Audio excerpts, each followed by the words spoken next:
Saya kasih contoh saja. Ada kisah seorang tabi'in.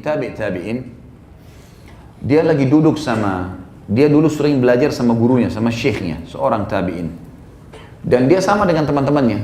Seperti kalau antum atau kita atau saya juga hadir dalam halaqah para ulama, misalnya kita hadir di halaqah ulama, kita saling tahu, oh ini si fulan sering datang, si fulan sering datang gitu. Satu waktu teman-teman sekalian, setelah 10 tahun dalam halaqah gurunya, tiba-tiba saja, ya, karena sudah 10 tahun belajar, dia mempraktekkan ilmunya. Dia buka halaqah di masjid yang juga sama di tempat gurunya, tapi di waktu yang berbeda, misal beda hari. Ya.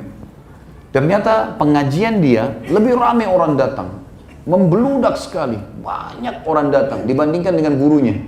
Sampai teman-temannya sendiri hadir di majelisnya. Karena luasnya ilmu yang dia sampaikan, gitu kan. Dan penampilannya berubah. Tadinya dia miskin, dalam 10 tahun jadi kaya raya. Kaya raya, luar biasa. Sampai dia itu membiayai semua murid-murid yang belajar dengan dia, dibiayai orang pergi jihad, dibiayai segala macam hal. Ringkas cerita, salah satu temannya di majelis mengatakan, wahai Syekh, dipanggil Syekh sekarang, teman dekatnya. Apa sebenarnya rahasianya? Apa yang kamu lakukan? Apa rahasianya sampai Allah memberikan kamu kelebihan ini? Sungguh kami tidak mungkin bisa menjangkau kelebihanmu ini.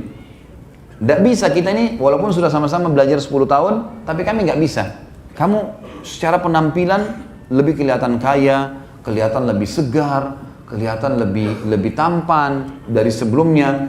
Kemudian keturunannya banyak, gitu kan? Dia menikah dengan menjalankan sunnah Nabi SAW berpoligami. Kemudian juga dia, teman-teman sekalian, memiliki banyak kelebihan. Di antaranya majlisnya dia mengalahkan jumlah gurunya sendiri. Temannya tanya, apa rahasianya? Apa dia cerita teman-teman sekalian? Perhatikan, dia mengatakan ini kisah nyata. Dia bilang, sekitar 10 tahun yang lalu, waktu kita masih belajar, satu waktu, pernah waktu kalian sudah bubar semua, maka saya duduk di majelis syekh kita. Lalu sementara saya lagi punya banyak pertanyaan yang saya ingin tanyakan, karena awal-awal belajar, tiba-tiba ada seorang laki-laki yang kelihatannya tampan, putih, badannya kekar. Kelihatannya orang ini ada juga bekas kekayaan, tanda kekayaan. Dari pakaiannya, dari penampilannya. Dia mendekati syekh kita, lalu dia berkata, Syekh, saya mau minta, waktu itu orang bilang imam, wahai imam, saya mau minta dari Anda jodoh buat anak perempuan saya. Jodoh buat anak perempuan saya. Maka saya minta Anda yang tunjuk. Kata syekhnya, balik ke arah saya, kamu mau menikah? Dia bilang, iya syekh. Karena memang dia belum menikah. Dan kata orang ini, saya melihat penampilannya orang ini, saya sudah bayangkan anaknya paling tidak seperti dia. Gitu. Karena orangnya tinggi, putih, gagah, berarti mungkin tidak akan jauh dari itu. Maka dia bilang, iya saya mau. Tiba-tiba ayah perempuan itu mengatakan, baik syekh, saya walinya, saya akan nikahkan sekarang. Panggil 2 saksi, suruh keluarin sesuatu dari kantongnya. Dia bilang, saya cuma punya mungkin sekitar 2-3 dirham, saya keluarkan sebagai mahar. Kalimat akad tiba-tiba diucapkan. Udah selesai akad nikah, spontan terjadi begitu. Kata mertuahnya sekarang, ikutlah sama saya ke rumah.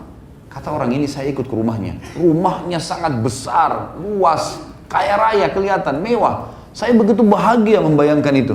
Berarti saya akan tinggal di rumah semewah ini. Tadinya saya tinggal di sebuah rumah gubuk kecil, orang miskin gitu kan.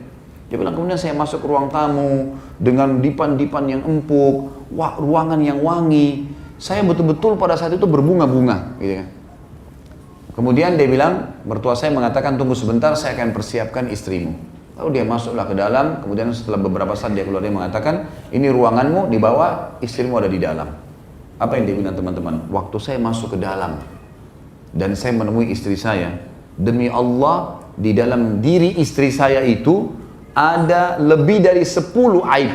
10 aib, yang 10 aib ini satu saja sudah cukup untuk saya tidak tinggal bersama dia. Matanya rusak, telinganya tuli, ya, rusak kulitnya, rusak. Sebagian-bagian kepalanya, rambutnya rontok.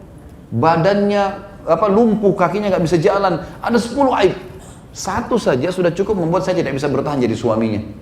Spontan saya mengatakan saya mau ceraikan.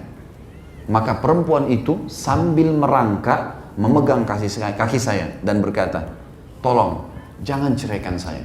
Walaupun kau tidak menyentuhku, biarkan aku punya status suami, sehingga aku meninggal bisa mendapatkan surga dari ridho suamiku.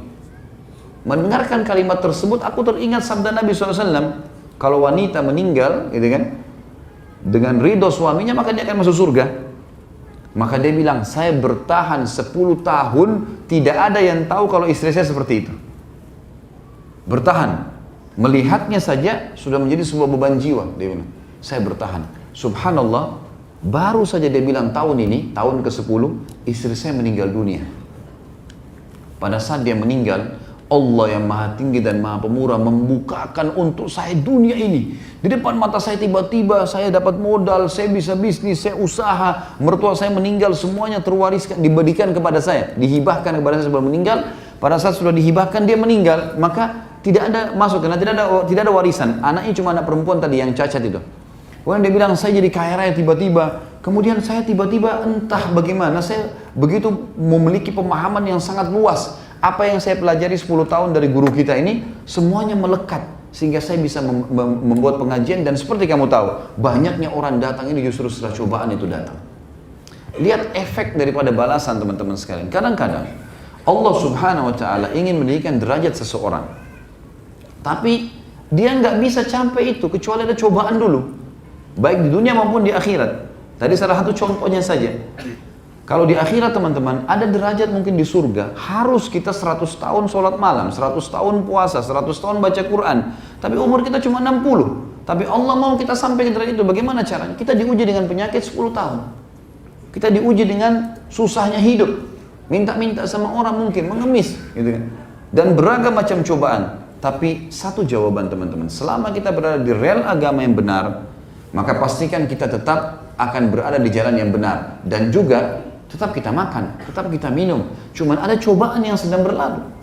Dilalui dengan satu kalimat rahasia, yaitu sabar.